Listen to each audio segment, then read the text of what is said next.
नमस्कार, मी मोहिनी सोनार. आपण पाहताय TV9 मराठी. बुलेटिनमध्ये टॉप 9 बातम्यांचा आढावा घ्यायचा आहे. मात्र सुरुवातीला आत्ताच्या घडीची महाराष्ट्रातल्या राजकारणातली सगळ्यात मोठी बातमी समोर येते. सुनेत्रा पवार यांनी उपमुख्यमंत्री पदासाठी होकार दिलाय. नरेश अरोरा सुनेत्रा पवारांचा निरोप घेऊन आता मुंबईकडे निघालेत. तर उद्याच सुनेत्रा पवार उपमुख्यमंत्री पदाची शपथ घेणार आहेत. उद्या सकाळी 11 वाजता विधान भवनात राष्ट्रवादीच्या आमदारांची एक बैठक होणार आहे आणि उद्याच हा शपथविधी होणार असल्याची आता माहिती समोर येते. तर उद्याच्या शपथविधीपूर्वी सुनील तटकरे आणि प्रफुल्ल पटेल यांची बैठकही सुरू आहे. सुनेत्रा पवार घेणार उपमुख्यमंत्री पदाची शपथ. अजित पवारांच्या अकाली जाण्यामुळे रिक्त झालेल्या उपमुख्यमंत्री पदावर सुनेत्रा पवार उपमुख्यमंत्री पदाची शपथ घेतील यावर शिक्कामोर्तब झाले.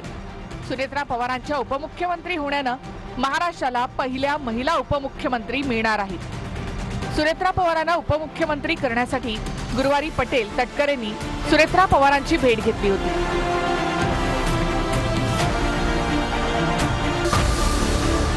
या भेटीनंतर शुक्रवारी पटेल तटकरे भुजबळ यांनी मुख्यमंत्री फडणवीसांची भेट घेतली. या भेटीमध्ये सुनेत्रा पवारांना उपमुख्यमंत्री पदाची शपथ देण्याबाबत चर्चा झाली. शनिवारी राष्ट्रवादीच्या विधिमंडळ पक्षाच्या बैठकीमध्ये सुनेत्रा पवारांची गटनेतेपदी निवड होईल. त्यानंतर लगेचच संध्याकाळी त्यांचा उपमुख्यमंत्री पदाचा शपथविधी पार पडणार आहे.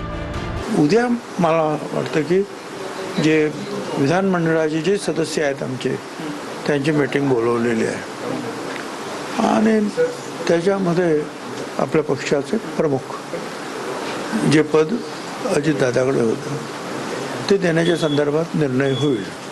सुनेत्राताई जे आहेत त्यांच्याकडे ते पद आपण द्यावं आणि ते काही चूक आहे असं मला वाटत नाही आणि ते करायला पाहिजे. पण ती शेवटी जो आहे निर्णय हा CLPमध्ये होईल. उद्याची मीटिंग ही CLPची मीटिंग आहे. CLPचा नेता ठरवण्याची जे अजित पवार आपण त्याला विधिमंडळ पक्ष प्रमुख तेवढी मीटिंग आहे उद्या आणि कदाचित एकमत झालं आणि सगळी व्यवस्थित झालं तर उद्या शपथविधी सुद्धा होऊ शकतो.